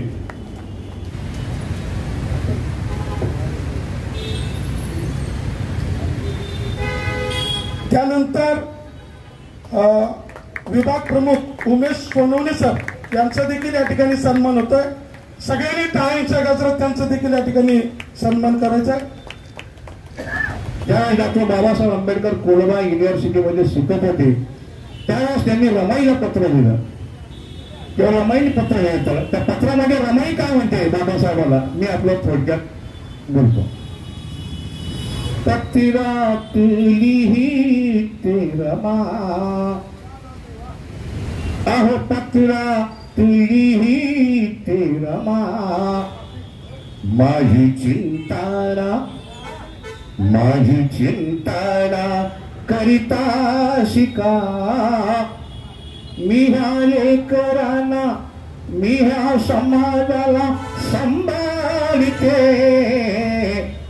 तुम्ही साहेब स्वतःला जपा, तुम्ही साहेब स्वतःला जपा. उपाशी कधी मी शेपाकी खाई, पण तुमची राम तुमच्या पाठीशी राहील. करू नका हो परवा, करू नका हो परवा, रमाई मी सर्वा. तुमची रामोही रामोही बोलते स्वतः. काय म्हणते माझी माय रमाई, अहो तुम्ही तब्येतीकडे लक्ष द्या, अहो तुम्ही तब्येतीकडे लक्ष द्या. पत्रात लिहिते रमा, माझी चिंतारा करिता शिका. मी ह्या लेकरांना, मी ह्या समाजाला सांभाळते. स्वतःला पत्र आलं तुमचं लई आनंद झाला. यशवंत आणि तुमच्या रमाला दंडवत करते मी, इतदीप धरते मी. दंडवत करते मी, इतदीप करते मी. कोटिया दिनांच्या जनी ह्या मनोज राजापुरी, ह्या मनोज राजापुरी. आला ये हो हा नावा रूपा. मी हा परिवार सांभाळते. तुम्ही साहेब स्वतःला जपा. धन्यवाद. तसली बघत भगवान गौतम बुद्ध, परमपूज्य नेते डॉक्टर बाबासाहेब आंबेडकर, माता रमाई, माता भीमाई, सर्व महापुरुषांना अभिवादन करू. आज महामाता रमाई भीमराव आंबेडकर यांच्या 90व्या स्मृती दिनानिमित्त आपण इथे जमलेले आहोत. तसेच 7वा वर्धापन दिन याच्याच निमित्ताने आपण इथे सर्व जमलेलो आहोत. विशेष म्हणजे आता या कार्यक्रमाला उपस्थित असलेले आमचे आरपीआयचे नेते परशुरामदादा वाडेकर, तसेच माजी महापौर सुनीताताई वाडेकर, तसेच ज्यांनी आता भाषण केलेले आमचे शैलेश चव्हाण दादा, तसेच सूर्यवंशी दादा, लोंढे दादा, कांबळे दादा, तसेच सर्व उपस्थित बंधू आणि भगिनींनो, आज रमाईंच्या स्मृती दिनानिमित्त आपण सर्वजण इथे जमलेलो आहोत. विशेषतः म्हणजे आज आमचे सोलापूरवरून जे रिटायरमेंट झालेले सर्व बंधू इथं उपस्थित आहेत, ते 9 वाजल्यापासून या ठिकाणी उपस्थित आलेले आणि खरं वास्तविक त्यांनी जे रमाईंच्या बद्दल जे काही मानवंदना दिली, सलाम केले, त्यांचं मी जेवढं कौतुक करावं तेवढं कमीच आहे. आज ते इथे सकाळी 9 वाजल्यापासून इथं आलेले आहेत आणि ताई आम्ही चांगलं त्यांच्या ओळखतो.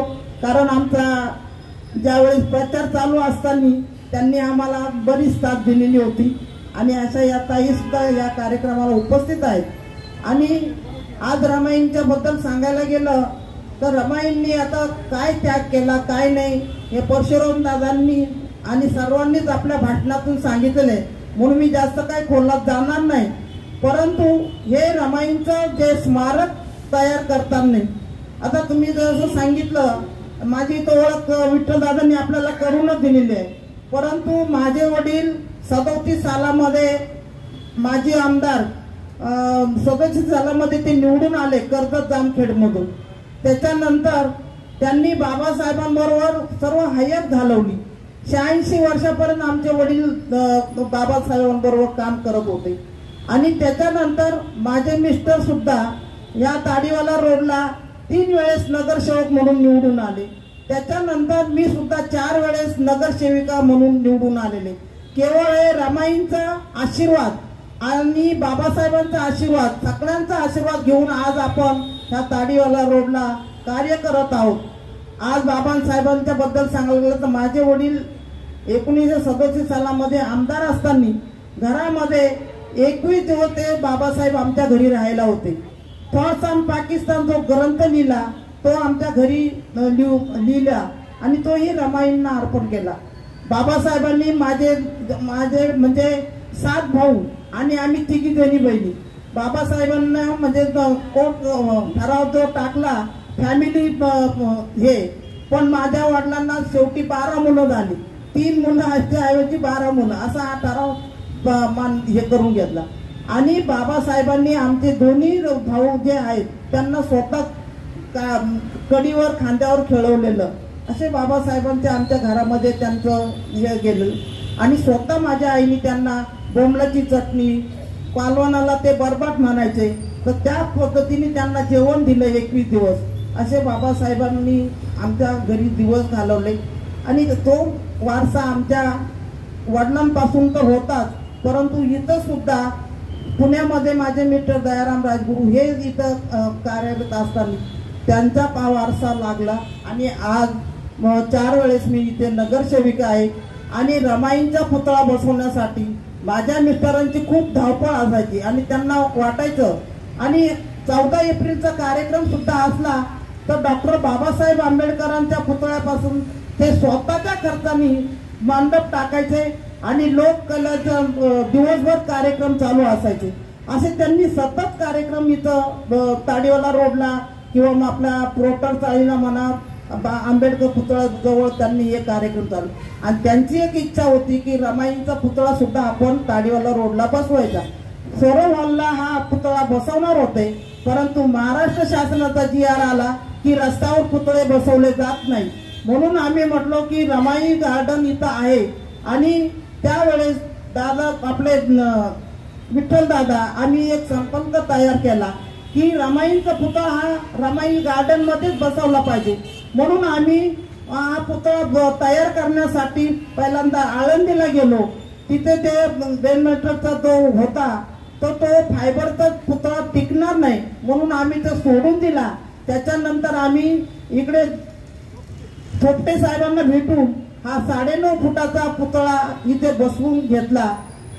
2 मीटरचा पुतळा हा बसवला। महाराष्ट्रात कुठेही उभा पुतळा रमाईंचा नाही, प्रथमच आपल्या पुणे शहरात हा पुतळा बसवला। आणि सातत्याने जसं आता सांगितलं परशुराम दादांना सुद्धा आपण विठ्ठल दादांची जी तळमळ किंवा हा रमाईंचा पुतळा तुम्ही हातात घ्या आणि ते काय जसं तुम्ही जयंती साजरी करतात तसंच हा पण झाला पाहिजे।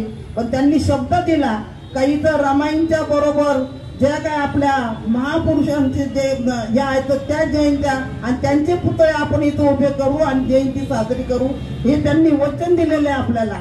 त्याच्यामुळं हा पुतळा आपण जसं बसवलं तसं आमची पण इच्छा आहे की सातत्याने इथं सारखेच कार्यक्रम आम्ही घेतच असतो आणि ते कार्यक्रम इथं तन मन धन लावून आम्ही हे कार्यक्रम घेत असतो। पण त्याची देखभाल जसं 24 तास जी TV चालू असत तसे विठ्ठल दादा त्याची सेवा करतात आणि ते 24 तास इथं रात्र इथं दिवस इथं तुम्ही कधी फोन करा की विठ्ठल दादा तुम्हाला इथेच दिसतील, अशी ही सेवा त्यांच्या हातून होत आहे.